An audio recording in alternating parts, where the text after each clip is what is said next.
আমার এই ফেসবুক পেজে বাংলাদেশ এবং বাংলাদেশের বাইরে বিভিন্ন বিশ্ববিদ্যালয়ে পড়াচ্ছেন এরকম অনেকেই আছে। বড় ভাই, ফ্রেন্ড, ছোট ভাই, বিশ্ববিদ্যালয়ে পড়ানো ছাড়াও বিভিন্ন পেশায় যারা আছেন দক্ষ, তাদের সবাইকেই বলছি, আপনি যে ব্যাপারে এক্সপার্ট জানেন, সেটা হয়তো আপনার কর্মস্থলে বলেন বা এই বিশ্ববিদ্যালয়ে বলেন বা স্কুলে বলেন, আপনি শিক্ষাদান করছেন বা মানুষকে বোঝাচ্ছেন, তার পাশাপাশি বিভিন্ন স্কিল প্রদান করছেন বিভিন্ন প্রতিষ্ঠানে। সবাইকেই বলছি, জিনিসগুলোকে এই ফেসবুকে বা ইউটিউবের মাধ্যমে সহজ আকারে ছোটখাটো বিষয়গুলো কিন্তু সাধারণ মানুষকে যদি বুঝিয়ে বলেন, তাহলে কিন্তু আমাদের সমাজে উপকার হয়।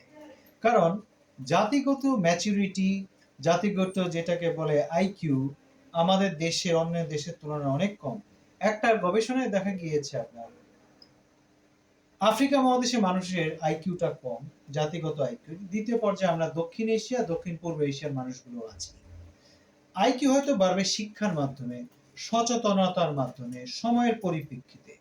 এই জন্য সবাইকে অনুরোধ করছি, ছোট ছোট করে ভিডিও যদি করে আপনার শিক্ষা বিষয়ক যে কোনো বিষয়ে দক্ষতা হোক, সবার মধ্যে যদি ছড়িয়ে দেন, জাতির জন্য উপকার হয়, জাতির শিক্ষা লাভ, ম্যাচুরিটি বাড়ে।